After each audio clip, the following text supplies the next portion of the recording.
Welcome back. Now, everyone is dreaming about working from home, sleeping late, and having a leisurely breakfast with their spouse. Notice I said dreaming. Well, none of that's going to happen if you intend to make a six-figure income. Now, I'm not going to sugarcoat this, but it's the real deal. My name is Ted Thomas, and on this short episode, I'm going to show you how to make a six-figure income from a home office, and I've done this for myself and dozens of others over the past 30 years. It's all a process, and you need to be disciplined and willing to focus and to concentrate. From home, I've been involved in this business for 30 years. It's predictable, it's certain, and it's secure. I'll be right back with the details.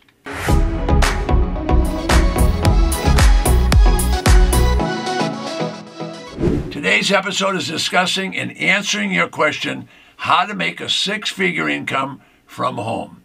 Now, I don't know what your skills are. If you don't already have a specialized craft or a profession, you could simply learn this one.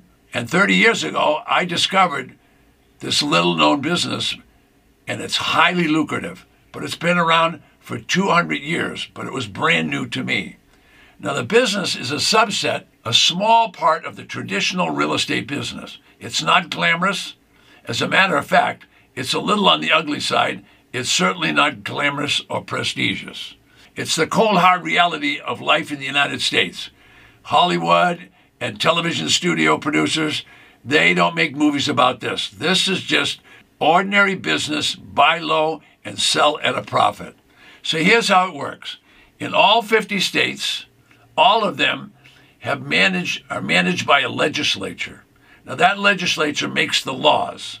Now, the law, it turns out, mandates that all property owners must pay property taxes on the assets they own.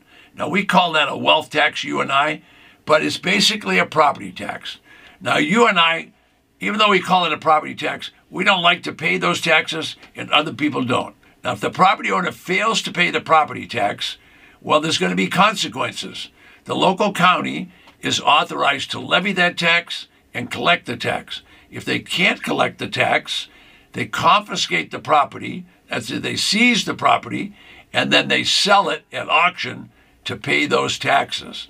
Now, if the treasurer is unable to collect tax, they're going to take action. So the big point here is when they take the action, they move the owner off the property, and they also take the mortgage and the deed of trust loan and cancel it. Then they sell the property at auction. Anybody can purchase this confiscated property at auction. It's a public auction, and it will start at very low prices. Basically, what the county wants is they want their taxes. So they don't care about the value of the property. They just want to be able to sell it for enough money to collect their taxes so that they can pay all the county's bills. All right, now most people are surprised to hear that the county is going to sell this property at low price. They're going to sell properties for 5, 10, 15, up to 30 cents on the dollar, and they're going to cancel the mortgage. So that means they're giving huge discounts. So these properties are announced, and they're announced at the county level, and they're announced in the newspaper in all 3,000 counties. So there'd be at least 5,000 auctions this year. This is happening in every county in the United States. So what is the government doing? They're trying to get rid of properties that they don't want. They have no idea of what the property is going to sell for. So they start out with 60%, 70%, 80% discounts. And the treasurer has already canceled the mortgage loan and the deed of trust loan. So you're getting the idea. These are bargain properties, very small part of the traditional real estate market. So this episode answers how are you going to make a six-figure income working from home. Everything that I'm doing in this business and you can do in this business can be done from your home. So as I said, there's over 3,000 counties. They're all confiscating properties and reselling them only to get tax money. They don't try to make a profit on the deal. Anybody can attend the public auction. All right, the only qualification you have is you must show up and you must have money to buy at that auction. So finding the money certainly isn't going to be a problem when you can purchase regular real estate. By that I mean single-family homes, sometimes farms, sometimes commercial property for 10, 20, and 30 cents on the dollar. So you're going to be able to find money to be able to do that. Now, these auction properties are not new construction, okay? They're not just built. They're not shiny. They don't have new paint. They don't have new roofs. They don't have new landscaping. These are slightly used and abused properties. As a matter of fact, some of the properties are junk, so don't buy junk. A few of the properties are really ready to move in. They just need to be touched up and cleaned up, and they're ready to move in. So anybody can do this business that wants to. Now, nationwide, this isn't going to be a small business. There's going to be millions of properties nationwide that will be sold at the 5,000 different auctions. They'll all be sold without a mortgage or without a deed of trust loan on them.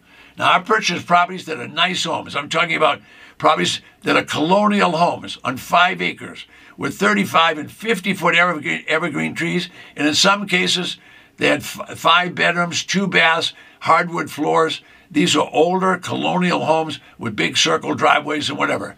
The purchase price of these properties is 20-30 cents on the dollar, and there's no mortgage on the price difference between what you pay at the auction and what you can sell it for. So if you bought it low, you can sell it low. The county does not want the property. The county wants the tax revenue, and they want it now. The county will sell the property at an auction, which is a public auction, to the highest bidder.